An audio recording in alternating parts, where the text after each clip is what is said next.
I wasn't going to make this video. I'm literally sitting here doing the boring stuff, opening my notes, cleaning up a spreadsheet, getting ready to move on with my day. Then I saw another clip go viral where somebody says, "Just use the 4% rule and you'll be fine." And I stopped.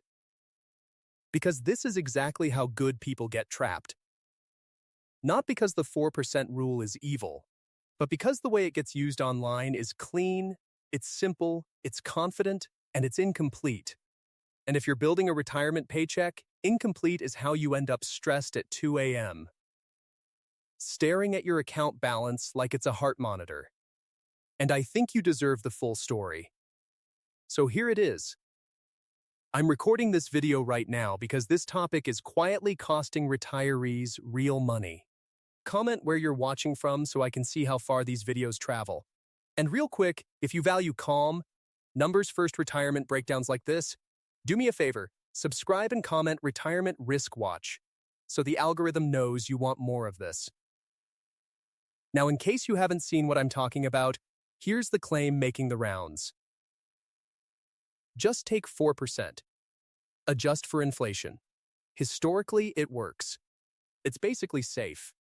And on the surface, it sounds airtight. It sounds like somebody handed you a retirement cheat code.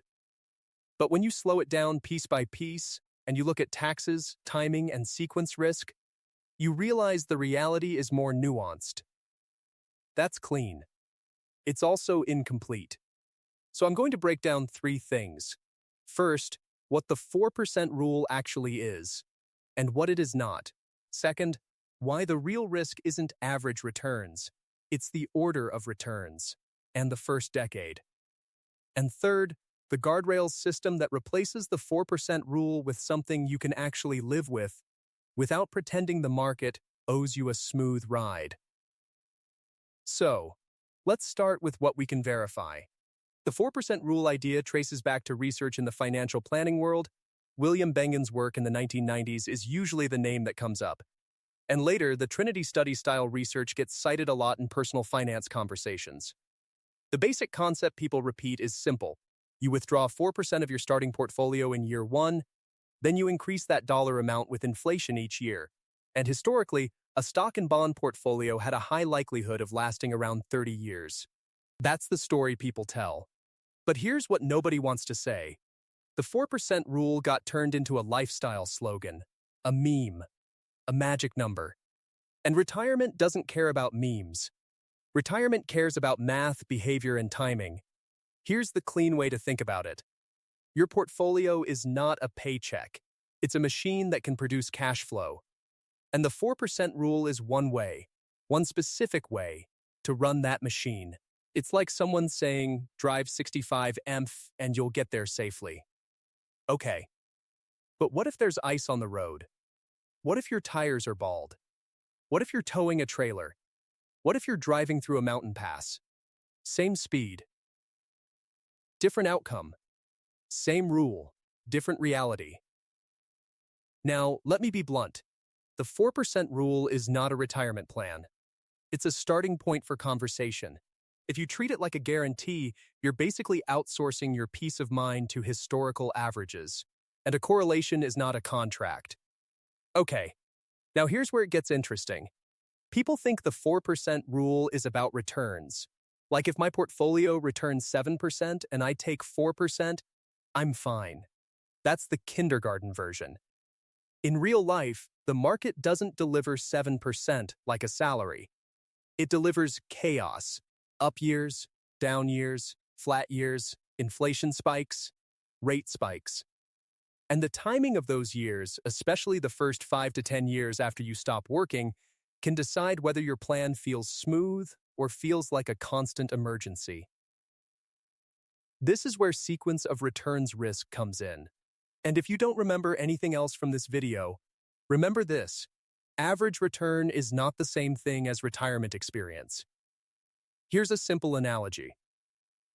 Imagine you're carrying water in a bucket home from a well. If the bucket leaks a little, but you walk fast, you can still get home with enough water. But if the leak is big at the start of your walk and you're far from home, You might be empty before you even see your house. That leak early matters more. That's sequence risk.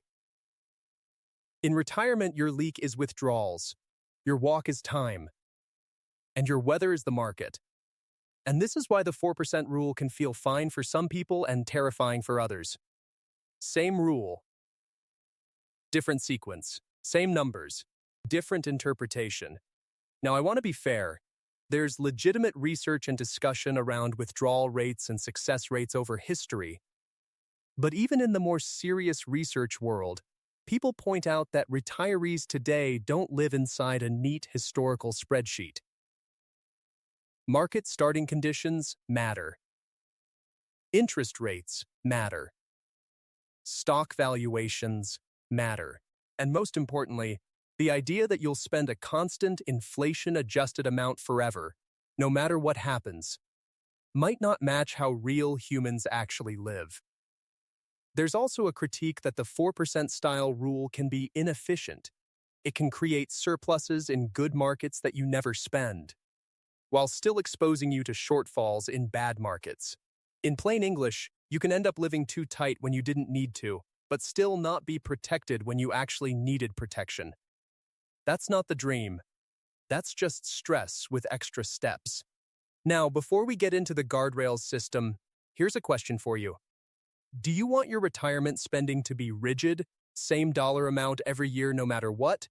Or do you want it to be sustainable, meaning it flexes a little so you never get pushed into panic mode?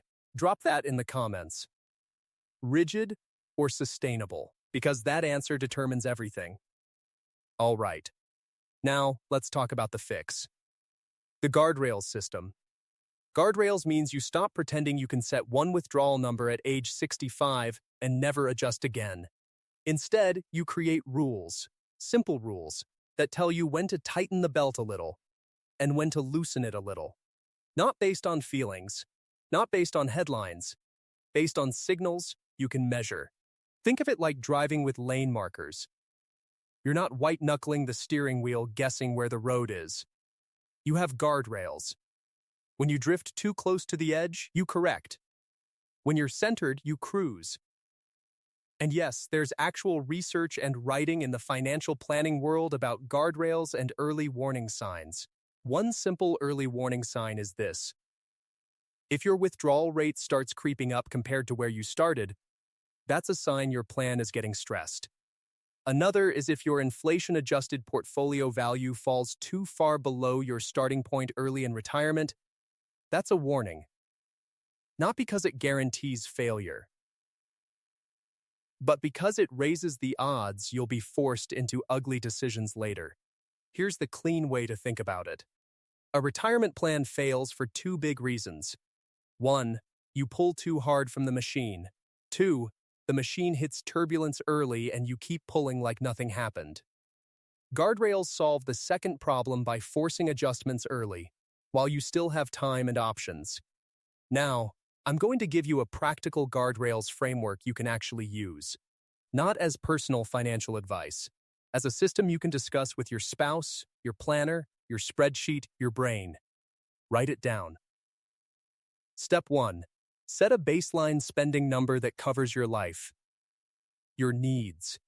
Your utilities, groceries, insurance, basic travel, the stuff that makes retirement feel like retirement and not like survival. Get that monthly number. Multiply by 12. That's your annual baseline. Step 2. Separate spending into 2 layers. Layer 1 is essential spending. Layer 2 is flexible spending, nice-to-haves. The thermostat spending layer. This is the spending you can adjust without feeling like your life is being taken away from you. Dining out, extra trips, bigger gifts, upgrades, the fun money. You're not cutting joy. You're controlling risk. Step 3. Build your cash runway. And when I say runway, I mean time. If markets get ugly, you want time so you're not forced to sell stocks at a discount just to pay the electric bill. For many retirees, a runway can be something like 1 to 3 years of essential spending in safer assets. Cash, T-bills, short-term high-quality bonds. depending on your temperament and other income sources. Not because you're trying to time the market, because you're trying to stop forced selling. Forced selling is the retirement killer. Step 4. Pick your guardrails. And I'm going to keep this simple. You need an upper rail and a lower rail. The upper rail is the green light rail. When markets are strong and your portfolio is healthy, you can afford to give yourself a raise or refill the runway. That's the part the 4% rule people forget. If your portfolio has had a great run, you don't just keep living like it's 2008. You can rebalance gains into safety. You can refill your runway. You can reduce future stress. The lower rail is the red light rail. When your portfolio drops enough that your withdrawal rate becomes dangerously high, you take a pre-planned action. Not a panic action.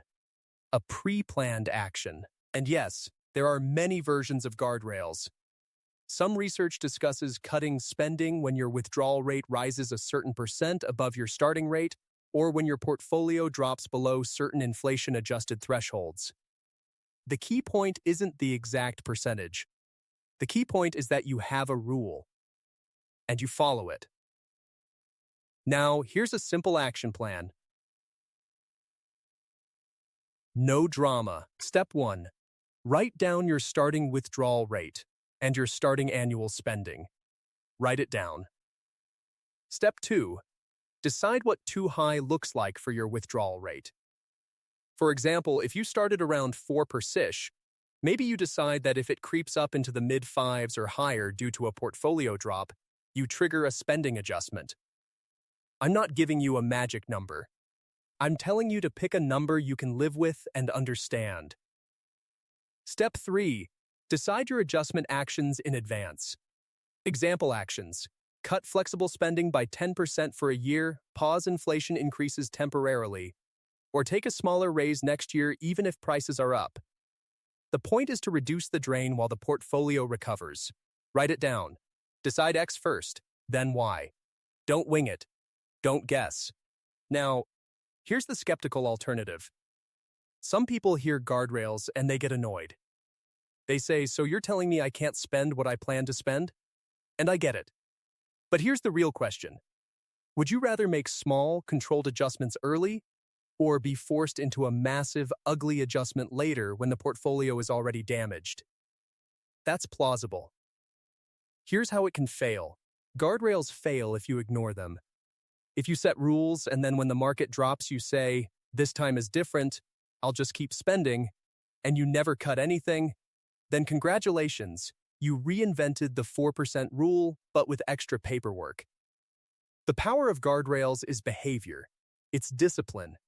It's a seatbelt you actually wear. Okay, now let's map 3 plausible paths without pretending we can predict the exact market.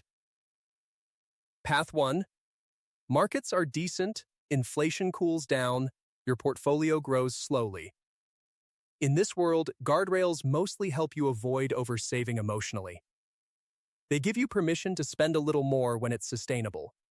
They help you refill the runway after good years.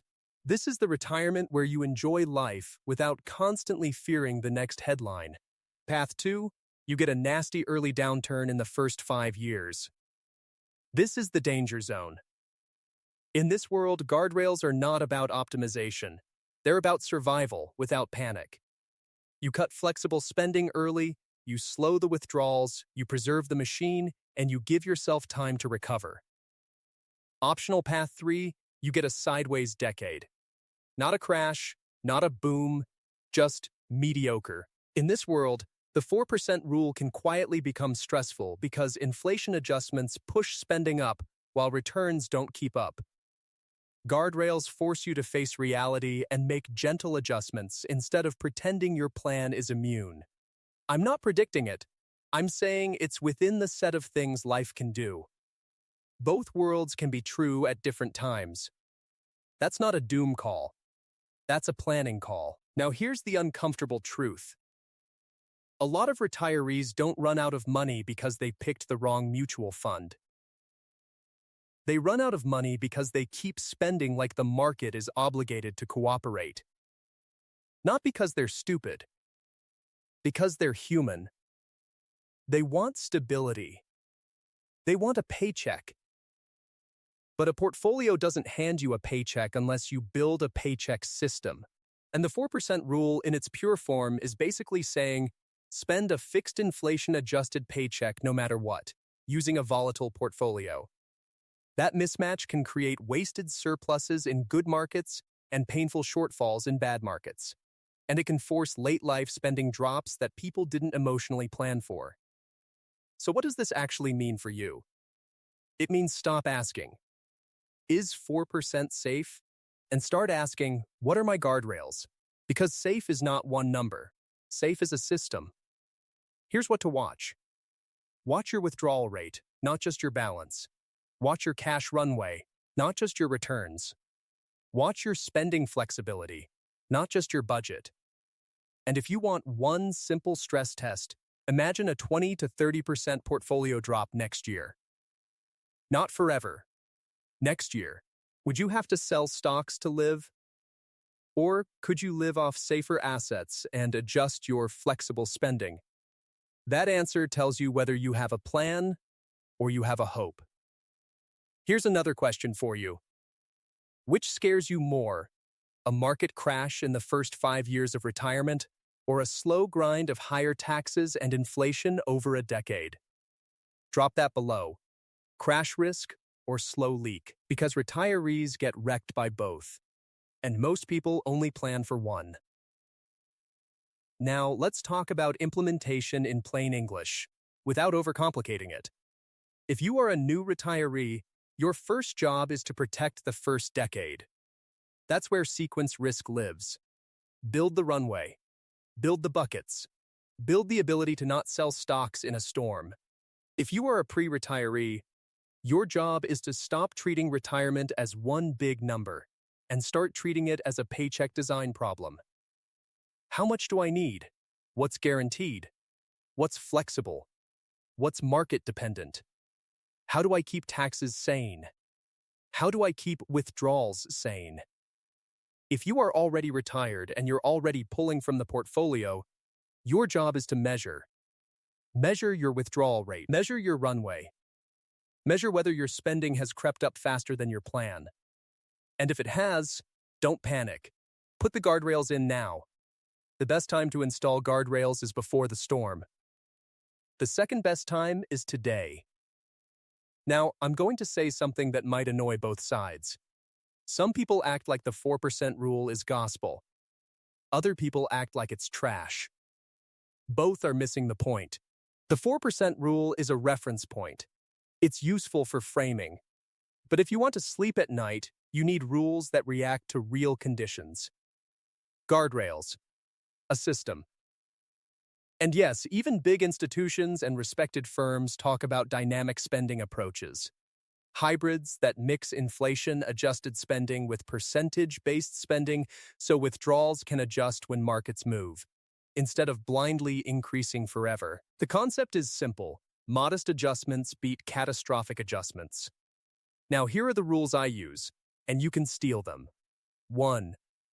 Decide your maximum withdrawal guardrail first. Write it down.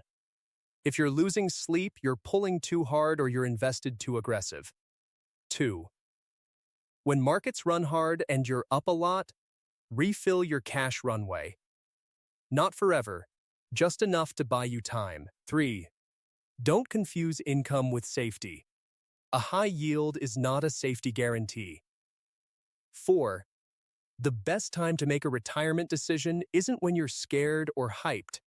It's when you can still breathe and do the math. So here's what we covered. We covered that the 4% rule is a simplified framework, not a guarantee, and it gets misused as a promise. We covered that the real retirement killer isn't average return, it's sequence risk, especially early, when withdrawals and losses compound together. And we covered a practical guardrails system, build a cash runway, separate spending into essential and flexible, and use pre-planned rules to adjust withdrawals when your plan gets stressed. The real risk isn't just the market. It's timing, taxes, and behavior. So if you're near retirement or already retired, keep it sane. Stop chasing a magic number. Build a system you can follow in real life. Stay sized appropriately. Stay calm. Stay systematic. Now, here are my questions for you. First, are you running a rigid plan or a flexible plan? Do you want constant spending no matter what? Or are you willing to use guardrails? Second, how many years of cash runway would make you feel secure? 1 year, 2 years, 3 years, more? Drop your answer below. If you got value out of this, subscribe and comment Retirement Risk Watch so I know you want to follow up when the next update hits. And if this helped you, share it with someone who's trying to retire without making expensive mistakes. All right, take care of yourself, stay sharp, and I'll talk to you soon. And just so we're crystal clear, this is educational content and commentary. It's my take based on publicly discussed information and my own reasoning. And it's not personal financial advice. I'm not your advisor. I don't know your goals or your risk tolerance. And I could be wrong. Do your own homework.